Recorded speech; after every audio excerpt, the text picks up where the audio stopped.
So I thought I'd shoot a quick little video of some of the Transamerica Trail. This is, let's see here, exactly 5 miles outside of Andrews, North Carolina, up on the top of some mountain that I don't know the name of. This is a forestry service road. I think it was 760, I'm not sure. I think that's what it was. This does not show up on any maps. Gaia GPS has it, but I'm not running it because I didn't download offline maps for this area.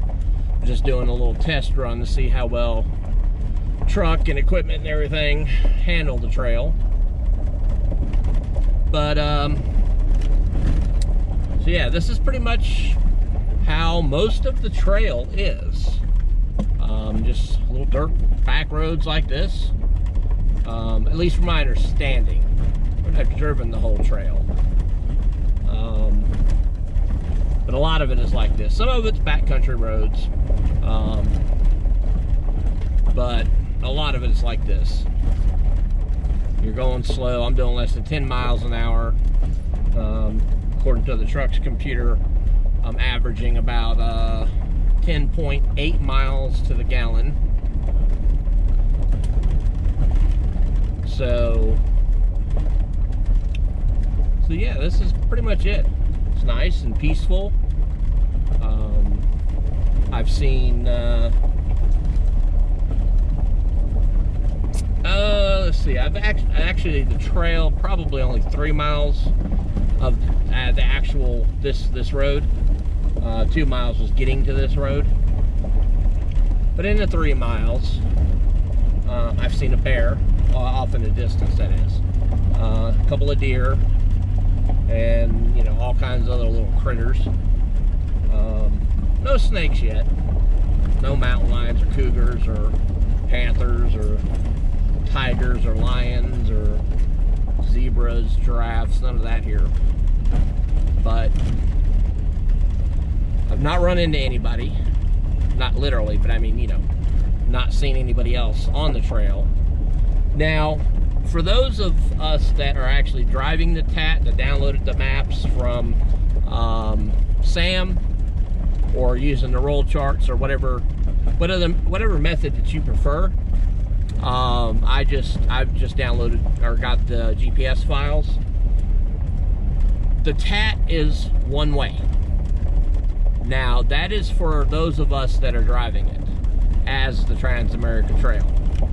Now, for the people that live around here, the locals, whatnot, they can go any direction they want. There's no signs on these roads, or at least any that I've been on, that state it is one way. So you do have to be careful, listen.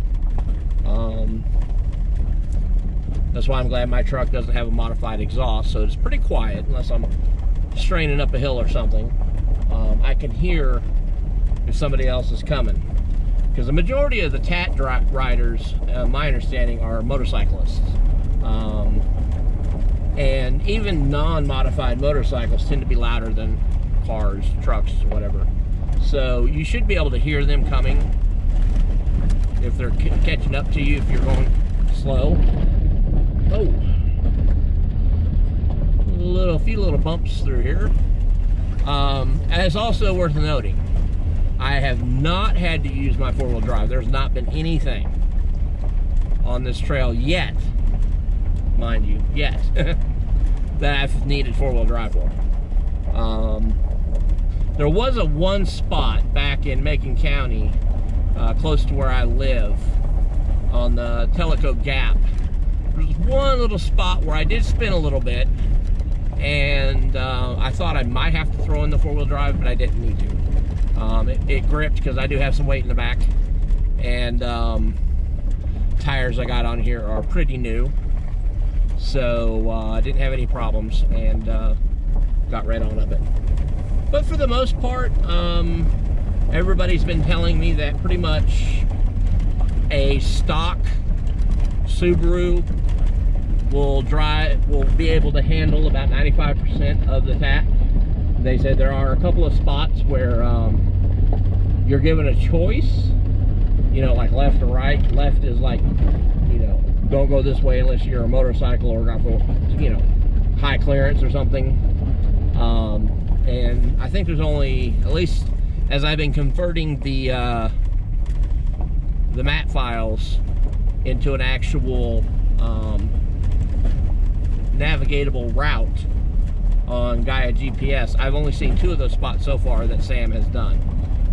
And he found an alternate route for people with vehicles, you know, that may not have high ground clearance or something. I really appreciate that for him.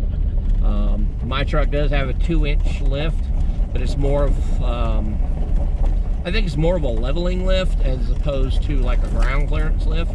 And I did take the 18s off and put 16s on, which when I measured it after it was all said and done, I think I only lost like ½ an inch of ground clearance, but I've not had a problem. I do have a long wheelbase, so I do have to be careful, but I've not had a problem yet, and hopefully it won't. But that's pretty much what this this little test trip of mine is. It's basically trying to kind of figure out what kind of gas mileage I'm going to get on the TAT, so I can figure out how much money I'm going to need to drive all 7,558 miles of the TAT. Whoa, that's a long way down over there. That's pretty cool. Glad I'm not scared of heights. I'd say that's probably out my window. Hang on a second here. I don't know. Sorry if it's shaky. Hopefully you guys can see that. I'd say it's probably a good 100-foot drop off right there. So yeah, I would not speed down the TAT. Of course, anybody driving the TAT is not really looking to, at least in my opinion, is not looking, you know, to be a speed demon. The whole point of the TAT is just to get out, enjoy it, relax, de-stress, you know, enjoy nature. You know, I've done stop 3 or 4 times and picked up trash that people have thrown out. You always want to leave it better than you found it. So I did bring a whole box of trash bags with me, even though this is only like a 2-day trip. Which I do need to check on the weather service here, and looks like the hurricane, I don't know, I forgot its name, it's down in Louisiana, it's supposed to be hitting, supposedly, from what I've heard, supposed to be hitting Chattanooga tomorrow, and I'm going to be somewhere in that general vicinity tomorrow myself, so I may actually have to cut this trip short, because I don't need to be, oh, hang on a second, a few little bumps.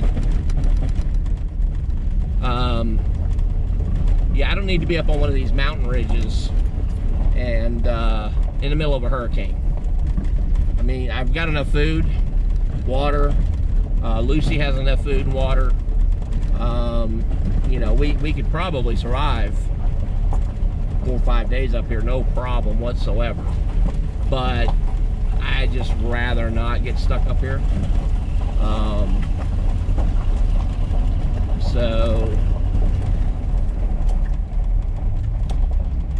But yeah, I love this. It's just so awesome. This trail. And I mean, you don't have to go spend $100 to get the TAT files just to drive the TAT. There are tons and tons of roads like this all across America. All you got to do is just look up Forest Service roads, U.S. Forest Service or your state Forest Service, and that's what we're on right now. This is, I think it's North Carolina Forest Service. I don't think it's a U.S. Forest Service trail. But yeah, I mean, you can find these all over the place. You know, you ain't gotta have no fancy rig. You ain't gotta spend $60,000, $70,000 to do this. My entire setup is $7,000, right at $7,000. That's including the truck.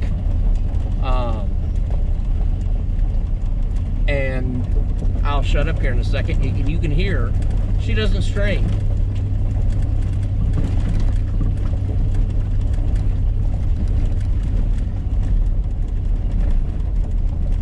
It was right about 1200 RPM ish.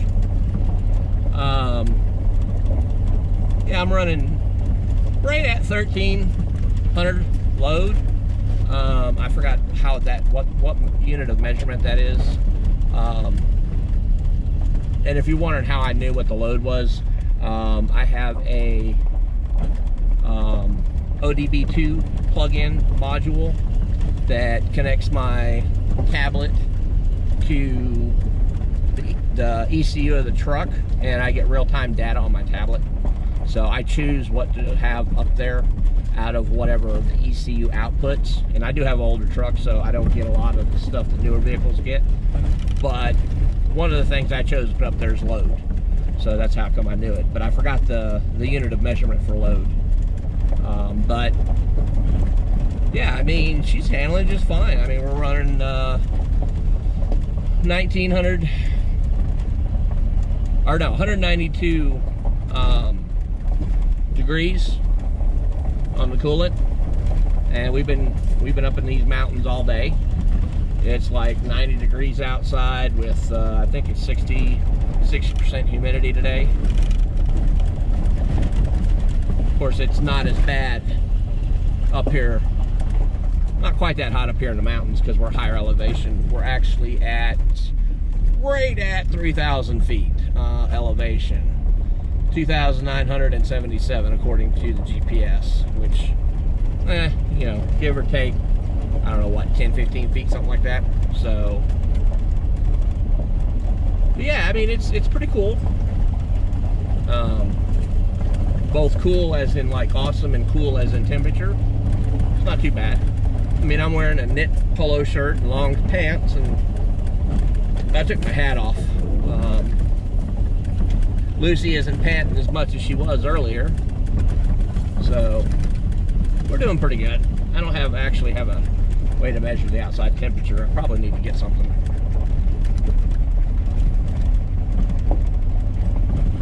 I need to get an inclinometer as well, so I know what kind of incline we're going up and down. It's not too bad though. I'd say it's probably 6, maybe 7%.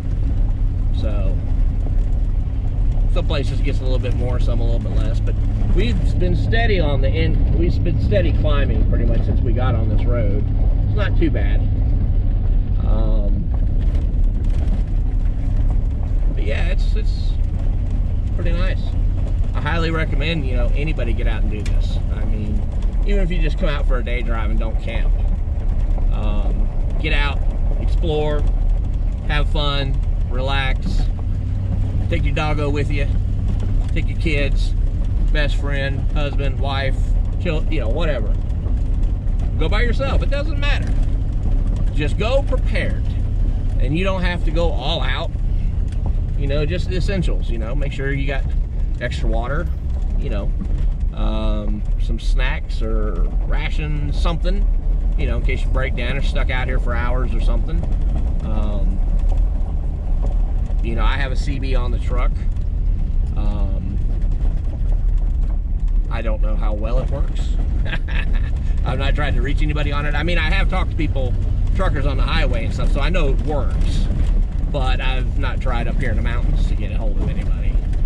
Actually, I think we have cell service. Yeah, actually, we got 3 bars of 4G, so not too bad. You know, there'll be times when you won't have them, but, you know, just make sure you got a spare tire, you know, you got a jack, you know, normal stuff. Just go out and have fun. All right, well, I'm going to let it run for a few more minutes, let you guys check out some more of the trail and keep, oh, shut up. You ain't got to listen to me no more. And, yeah, and then once we get to spot to camp for the night, which won't be on this section, we'll actually get back onto some pavement for a little bit. There's an actual Forest Service campground. It's $10 a night. I'm may try to get to,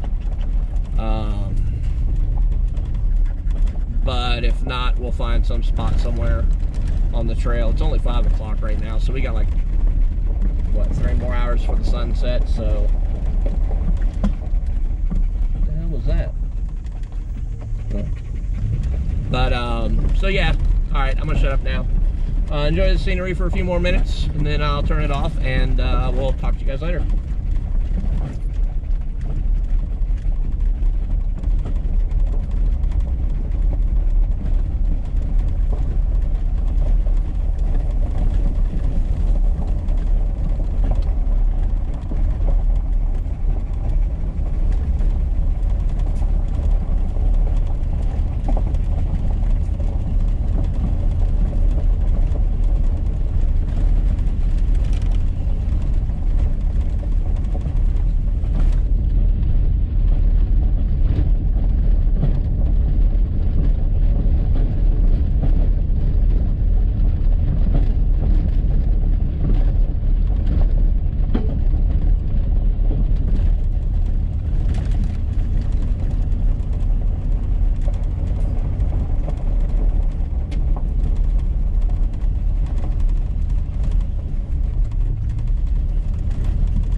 We'll see you guys here in a little bit.